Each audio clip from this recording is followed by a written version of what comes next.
The planet Virelia was burning under its 3 suns. The heat touched everything: stone, sky, and souls. But inside the royal city, it was not the heat that troubled Lyria, a tall, beautiful Valari widow.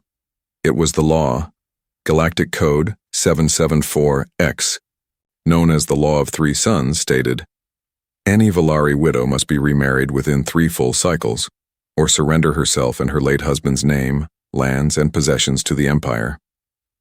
Lyria had only 3 days left. No Valari male had come forward.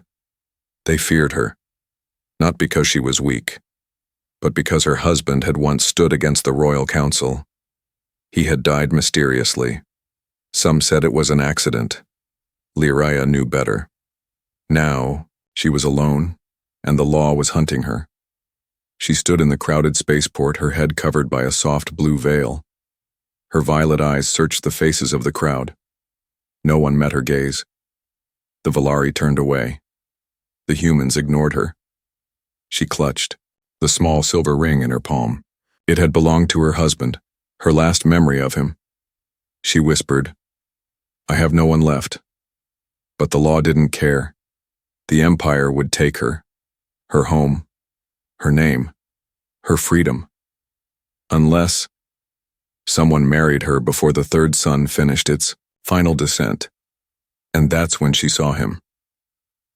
Evan Reed was crouched beside a damaged freighter, his hands covered in oil and heat-proof tape, a human pilot with a tired face and a sharp gaze. His ship was old, but it flew. His boots were dusty. He looked like someone who had seen too much and said too little. Lyria stepped toward him. Her heart pounded. Her throat felt tight. She dropped to her knees beside his ship. Evan didn't notice her at first until she spoke. Human. He looked up, surprised, and then even more surprised when she said the next words. Marry me. Evan blinked. What? Her voice trembled. Please, I have 3 days. If I don't marry, they will take everything. They will take me. Evan stood up slowly. Lady, I don't even know your name. I am Lyria, daughter of House Ven, she said, bowing her head. Widow of Commander Kale, I can cook, I can clean. I'll warm your bed if you ask it. Just, please, say yes. Evan glanced around. People were staring. He scratched his chin. Is this some kind of joke? It is law, she said. The Empire doesn't care if it's love. They care only that I belong to someone. Evan looked into her eyes. They weren't cold. They weren't desperate. They were full of quiet fire, like someone who had been strong for too long and was now at her final wall. He sighed. All right. But just for the 3 days, okay? Her eyes lit up. You mean it? I've made worse decisions, he muttered. But you'll follow my rules. Stay on my ship, no trouble. She nodded fast. Yes, I will do anything. Within the hour, the basic marriage code was registered. A temporary union, legal by galactic law, valid for 3 cycles. The system recorded it. The terminal beeped, and Lyria exhaled a breath she'd held for too long. She was safe. For now. That night inside Evan's ship, Lyria sat quietly on a folded blanket beside the engine room. Her veil was gone. Her white hair fell loosely across her shoulders. She didn't eat much. She didn't speak unless spoken to. Evan watched her from the pilot's seat. You're not what I expected from a princess. She shook her head. I'm no princess. What happens after the 3 days? He asked. I disappear, she said simply. Or, you choose to stay married. But I will not ask that of you. Evan didn't reply. He just leaned back in, his chair arms crossed. Outside, the first sun began to dip below the rocky horizon. 3 suns, 3 days. And now, they were married. The ship hummed softly as it drifted above the desert plains of Virelia. Stars blinked outside the view screen, but inside the cabin, things were quiet. Too quiet. Evan Reed leaned back in the pilot's seat, arms crossed, watching the sleeping form of Lyria through the open door to the lower compartment. She hadn't said much after the marriage contract was signed. She didn't ask questions, didn't complain, didn't even remove the small silver ring she now wore, symbol of their sudden union. She simply folded a blanket near the engine room, laid her head down and whispered, "Thank you." That was it. Evan walked to the back, holding a tin cup of warm broth. "You need to eat," he said, his voice low. Lariah sat up slowly. She looked at the cup, then at him. Her eyes were strange, bright lavender, glowing slightly even in dim light, but they weren't cold, just tired. "Thank you," she said softly, taking the cup with both hands. Evan sat across from her on a storage crate. "You know," he said, "most people fake smiles when they lie. You didn't fake anything." Lariah blinked. "I wasn't lying. You said you'd warm my bed. I meant it." He coughed, slightly awkward. "Yeah, well, I didn't marry you for that." She gave a weak smile. "Then you're the first." He looked at her for a long moment, then, for the first time, he noticed them. Scars. Faint white lines down her upper back, just visible under her thin wrap. Not battle wounds. No blaster burns. These were older. Cleaner. Punishment scars. His eyes narrowed. "Who did that?" he asked. She hesitated. "It doesn't matter." "It does to me." Lariah looked away. "The council says a widow is no longer part of her husband's house. They marked me after he died. Said I was shaming his memory by surviving." Evan's hand clenched around the cup. "You didn't survive. You were left." She looked at him, surprised. "No one's ever said that before," she whispered. That night, Lariah lay awake, curled under the emergency heat sheet near the humming core. She wasn't cold, but she didn't feel warm either. In her old home, warmth had come from voices, music, light. Now it came from a sleeping bag and a stranger's kindness. The man who saved her didn't smile much. He didn't talk too much either, but he was gentle, and in a galaxy where softness had nearly cost her everything, that gentleness felt more powerful than any blade. The next morning, Evan stepped out of the cockpit holding a data slate. "I ran your name through the old archive," he said. "I didn't expect to find much, but I did." Lariah stood still. "You were married to Commander Kale Venn, Royal Valari Fleet, former war hero, declared missing in action 2 cycles ago." She nodded. "Except," Evan added, "your husband wasn't just some soldier. He was part of a royal line." "A cursed line," she corrected softly. "He spoke out against the council. They silenced him, then erased me." Evan looked at her closely. "You married a rebel. I married a good man." He set the slate down, "which means they're not done with you." Just then, the ship's motion sensor beeped.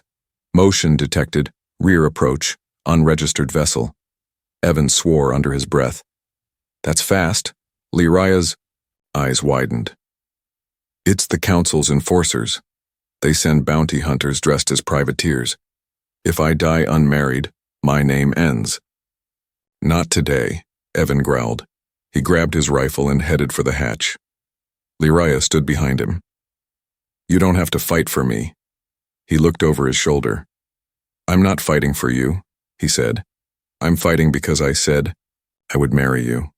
And where I come from, that means something." As the rear hatch began to open, Lariah stepped forward, her palm glowing faintly. "What are you doing?" Evan asked. "I'm not completely helpless," she said. Her voice was calm, but this time the cold was gone. The enemy ship hovered outside like a silent threat. Its hull was dark and jagged, the kind used by bounty hunters and privateers. It bore no symbols, no name, just shadows. Inside Evan's ship, the air was tense. He stood at the side hatch, rifle, ready. Lariah stood just behind him, her palms glowing with faint white-blue light. He looked at her. "You said you weren't helpless. What can you do?" "I was trained in energy shaping," she whispered. "Before they banned it. Before they made me forget who I was." "Don't forget now." The ship shook. The bounty hunters were boarding. 3. Masked figures entered, tall, armored, and silent. The leader raised his weapon. Stand aside, human. The Empire claims the widow. Interfering means death. Evan raised his rifle. You want her? Then speak to her husband. The bounty hunter hesitated. You? You married her? 3 sons, 3 days, Evan said calmly. By law, she's mine. She's marked as traitor property. That overrides. No, it doesn't. The voice didn't come from Evan. It came from Lyraya. She stepped forward. The light in her hands grew stronger, brighter, until her whole body shimmered. Her voice no longer shook. I am Lyraya Ven, widow of Commander Kale Ven. You know his name. Because you were the cowards who killed him in the dark. The hunters stiffened. They knew the name. You were told to erase me, she continued, but now I am married again, and that makes me protected. The lead hunter took a step back. You shouldn't be alive. Lyraya smiled coldly. I shouldn't be quiet either, but here we are. The bounty hunters didn't fire, they retreated, without a word. Evan shut the hatch. Well, that worked, she nodded. For now. He lowered his weapon. You called your husband Commander Kale Ven. That wasn't in the public record. It wouldn't be, she said quietly. Because they erased him. Evan looked at her. Tell me everything. That night, Lyraya finally told the story. Kale Ven wasn't just a commander. He was a prince, the 3rd son of the Valari High House. But he didn't believe in the Empire's cruelty. He exposed their illegal slave trade. He showed proof that noble families were using ancient laws to seize land, people, and power. He gave the evidence to the Galactic Council. 1 week later, his ship exploded mid-flight. No survivors, and Lyraya, his wife, was declared unfit to remarry. Branded, isolated, watched. They couldn't kill me outright, she said. So they waited for the law to finish me. Evan sat in silence. So that's why they didn't. Expect you to find a husband, he muttered. They thought I was broken, too scared, too silent. He looked at her, something shifting in his chest. You're not broken, he said. She looked away. I'm tired. The next morning, Evan pulled up a galactic contract record. His ID was flagged. A quiet warning had been placed. Do not approve bond extension. Unit 7 monitor. He swore under his breath. They're trying to block the marriage from being permanent, he told her. The second our 3 days are up, they'll make their move. Lyraya didn't seem surprised. They've waited years. They won't stop now. Evan looked at her. You still want to go through with this? If we try to extend the marriage, they'll come harder. She turned to face him fully. You've already done more than I hoped. You gave me 3 days of safety. If that's all I get, it's more than most widows ever dream of. He stepped closer. What if I'm not ready to give you up after 3 days? Lyraya stared at him. Then you'll become a target too. I'm used to that, he said. But I've never had someone worth protecting. Her breath caught. No one had ever said that to her before. Not even Kale. Outside, the sun was setting again. 1 sun down. 2 days left. But now it wasn't just about surviving the law. It was about surviving what came next. Because the widow of a rebel prince wasn't supposed to fall in love again, and certainly not with a human. The ship drifted silently between moons, hiding in the dark side of an asteroid field. Inside the metal walls, something strange was happening. Something neither expected. Evan Reed had married Lyraya to keep her safe. 3 days, no questions, no promises. That was the deal. But now, with only 1 day left, he found himself watching her in a different way. Not as a passenger, not as a problem, but as a person. She moved through the ship with quiet grace. She cleaned without being asked. She repaired the broken heat seals in the sleeping pod using only her hands, her palms glowing faintly with warm energy. She even cooked a meal from emergency rations, and somehow made it smell good. Evan entered the mess hall and stopped. Lyraya stood at the small stove, her back to him, long white hair braided neatly down her back. She turned when she heard him. "It's nothing special, just a root paste stew. My people used to eat it during snow months." He sat across from her. "Smells better than anything I've had in a year." She smiled. Not a forced smile, a real one. They ate in silence. Comfortable. Silence. After a while, Evan spoke. "You don't act like someone who lost everything." Lyraya looked at her spoon. "Because if I act broken, I might become broken." He nodded. "That's fair." She looked up. "Do you still plan to end the bond after tomorrow?" He didn't answer right away. "I don't know," he said. "At first, this was just about helping someone. Now, it's not that simple." Her eyes searched his. "Would you keep me, Evan Reed?" He blinked. "That's not the question I expected. It's the one I have to ask." Later that night, a storm of ice debris forced them to land on a frozen moon for safety. The temperature inside the ship dropped quickly. One of the auxiliary power lines was damaged. The heating system went into standby. Evan cursed under his breath. "We'll freeze by morning." Lyraya stood slowly, removing her outer layer. Her body glowed softly now, like fire under skin. She looked at him. "If you want to live, you'll let me do what I promised," she said. Evan raised an eyebrow. "What's that?"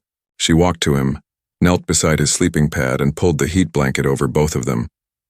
"Warm your bed," she whispered. At first, he was tense. Then, her warmth spread through the blanket, into his chest, his arms, his breath. Not just body heat, something deeper. A hum. A calm. A peace he hadn't felt in years. They didn't speak for a while. Then Evan said, "You said that like a joke when we first met." "I meant it." He turned his head slightly. "Did you mean the rest too?" She nodded against his shoulder. "Every word." He closed his eyes. She didn't feel like a stranger anymore. She felt like someone who had always been missing from his life, and he had just realized it too late. In the morning, they woke to a blinking light on the console. New message, Evan. Tapped it. A face appeared, cold, familiar, and cruel. Captain Marin, human, alliance. An old contact Evan hadn't spoken to in years. "Evan," the voice said, "you're on the wrong side of this. That woman you married? She's not worth dying for." The message ended. No threat, no demand, just a warning. Lyraya stood behind him, her voice quiet. "Who was that?" "Someone who used to call me friend." She touched his arm. "You can still walk away." He turned to her. "No," he said. "I don't want to." That night, Evan couldn't sleep. He sat in the dark, watching the stars through the small window. Lyraya joined him. She sat beside him, silent for a while. Then she whispered, "You're not just pretending anymore, are you?" He looked at her. "No," he said. "I think I stopped pretending the moment you cooked me that terrible stew." She laughed quietly. "I'm not perfect, Evan." He reached for her hand. "You're not supposed to be. You're just supposed to be real. And for once, in a galaxy full of lies, violence, and broken laws, this marriage was starting to feel like the only real thing either of them had left." The third sun of Virelia began to rise. It painted the sky in golden red, and with it came the end of the 3 days.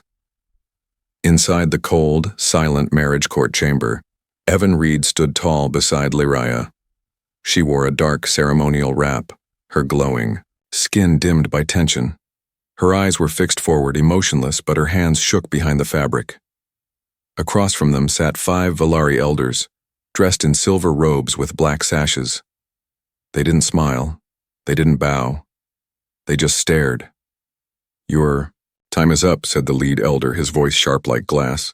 "The marriage was temporary. This human has no standing to claim a permanent bond." Evan stepped forward. By Galactic Code 774X, we followed every law. The bond is valid. I asked to make it permanent. The elders didn't blink. She is of royal blood, said another elder, and you are not. Her bloodline was erased the moment her husband turned traitor. She married again, Evan replied, and not to be rescued, but to live. The council leader's eyes narrowed. We will not approve a human to carry a fallen house's name. The blood of rebels must be buried, not shared. Liraya finally spoke, quiet, controlled. I have followed your laws. I have survived your punishments. I have obeyed your silence. She turned toward Evan.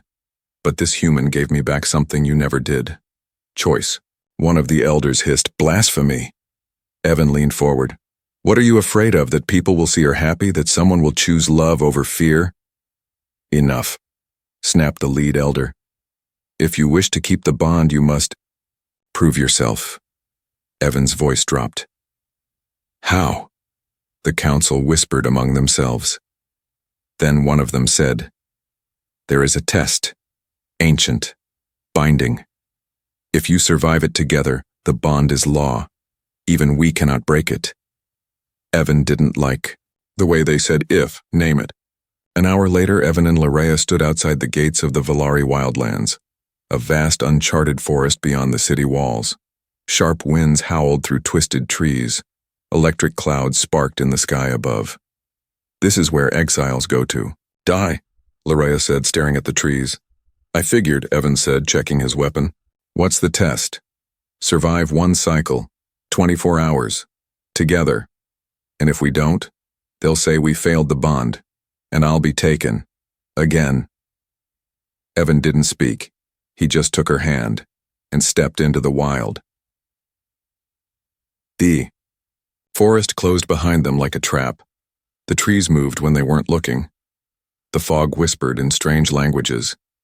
Even the plants watched. They walked for hours. No food, no water. The cold bit at their skin. By nightfall, Liraya could barely walk. Evan pulled off his coat and wrapped it around her. We stop here. No fire, she whispered. The beasts will see it. He nodded, pulling her into his arms beneath a thick root. I'm sorry, she said, voice trembling. I didn't want you to suffer for me. Evan looked at her. You think this is suffering? You've lost everything now. They won't let you leave Varelia alive. He chuckled softly. You think I had anything before I met you? She blinked. I had a broken ship, no family, no future. Then you showed up, gave me a reason to stand for something. He pulled her closer. If I die tomorrow, at least I'll die married to the only person who saw me for more than a paycheck. Her voice cracked. Evan, I'm not just your fake husband, Liraya, he whispered. Not anymore. They didn't sleep.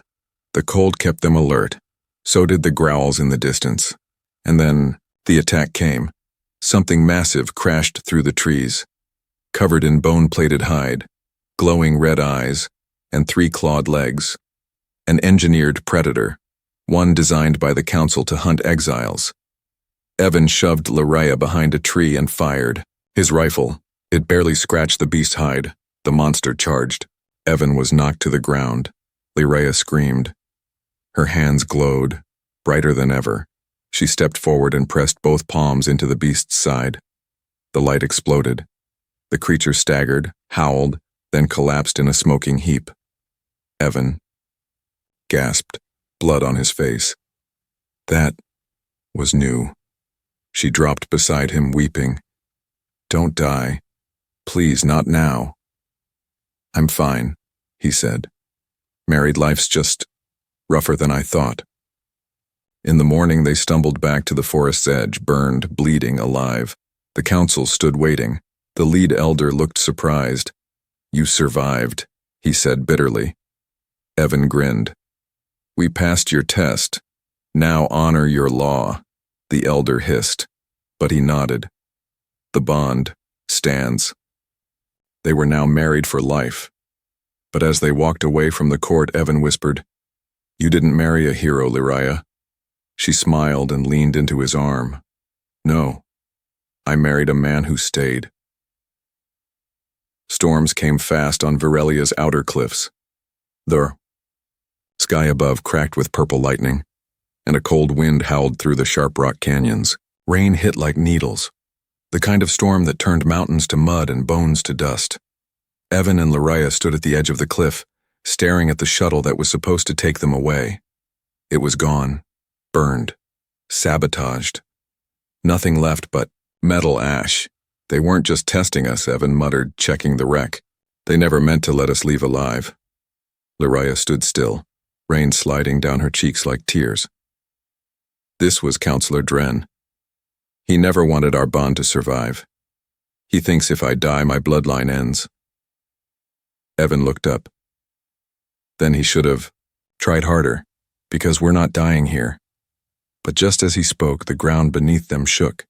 Not thunder, footsteps, heavy, slow, getting closer. Lariah stepped back. Do you hear that? Evan nodded, raising his rifle. I hear it. Out. Of the mist came a shape, massive, four-legged, covered in armored plating with thick thorn-covered limbs.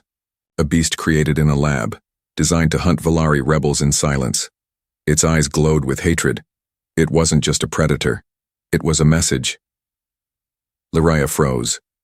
I've seen one before. It killed Kale. Evan narrowed his eyes. Then we kill it. Back! They ran, not out of fear, but to find high ground, cover, a place to fight smart. The storm raged louder, wind pulling at their clothes. The rocks grew slick. Every breath burned. The beast followed without sound. No growl, no roar, only the sound of its claws scraping stone, getting closer. Inside a broken scout pod halfway up the cliff, they found shelter. Evan slammed the door, shut and collapsed to the floor. Lariah dropped beside him, her skin glowing faintly from exhaustion. We can't outrun it forever. I'm not planning to, Evan said. I'm planning to stop it right here. She stared at him. You can't fight that alone. I'm not alone, he said. I'm married. For a second, the fear faded from her face, and a smile appeared, a small, tired one, but real. As the beast reached the base of the pod, Evan readied his traps. Small charges from his ship, wired together with whatever tech the pod still had left. Lariah stood at the center of the pod's chamber, her hands glowing bright. You can still run, she said. I'd rather die next to you than live running from what we already won, he replied. Then the walls shook. The beast was climbing the pod now, its claws digging into metal. Evan pressed a detonator. The first charge blew. A roar echoed into the sky. Then the roof was ripped open. The creature lunged in, grabbing Evan with one claw, slamming him into the wall. Lariah screamed. She ran to him, hands glowing white-hot. No more, she cried. You've taken everything. You won't take him. She stepped between them, and something inside her snapped free.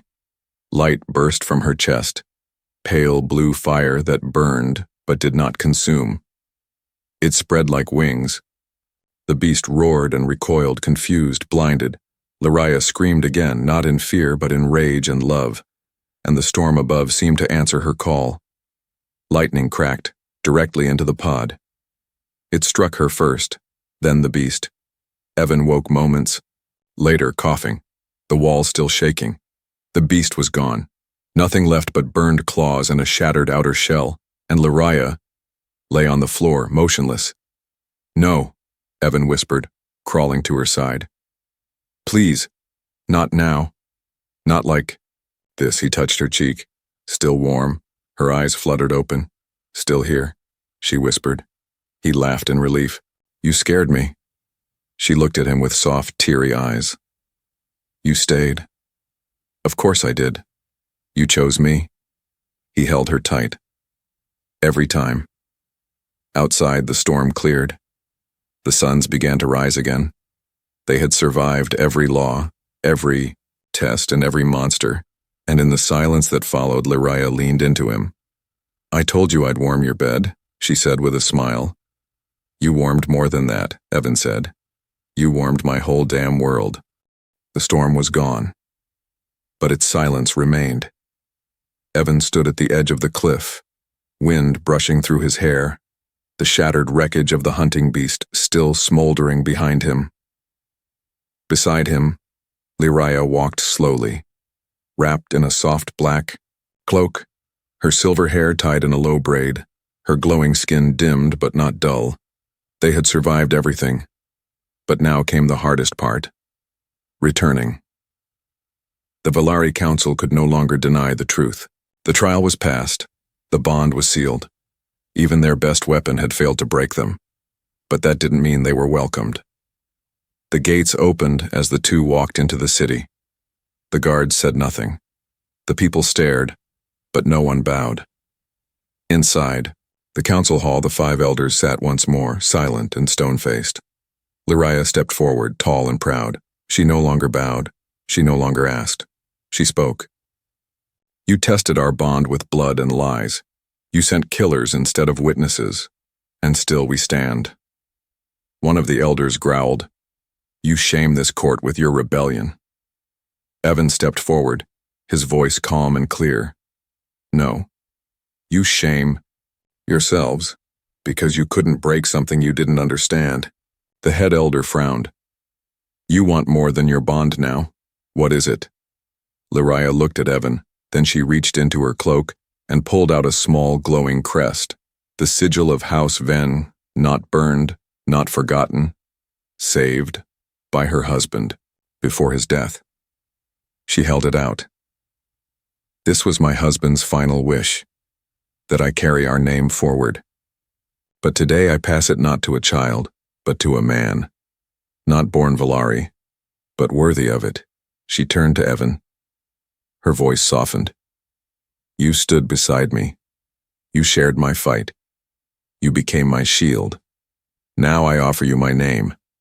Evan took the crest, gently, his hands shaking slightly. You don't have to, he whispered. She smiled. But I choose to. The chamber fell silent. Then the oldest elder stood. He raised a hand. The name of House Ven is restored. He looked at Evan, and by bond and fire, the human shall now carry it. Later that evening, in the garden above the city, Lyraya and Evan sat together beneath the twin moons. She rested her head on his shoulder, her hand in his. He looked down at the glowing crest on his chest, the mark of a house once hunted, now reborn. You sure about this? He asked quietly. I was never more sure of anything, she replied. I once belonged to a world that feared love. You showed me one that protects it. Evan chuckled. Never thought I'd end up as alien royalty. You're not royalty, she said, smirking. You're my husband, that's more dangerous. He leaned in. Do I still get the bed warming? She laughed. Always. The bond was now more than law. It was legend, a human and a Valari widow, a broken name made whole again, and a love that began with desperation, but ended in strength. Final scene. As dawn broke over the crystal rooftops of Virelia, Evan Reed, now Evan Ven, stood on the balcony of their home, hand in hand with Lyraya. Below them, people whispered, not in fear, but in hope. And somewhere deep in the chambers of history, the records updated quietly. House Ven status, active heads of house. Lyraya Ven and Evan Ven legacy, restored by love, sealed in fire, unbroken.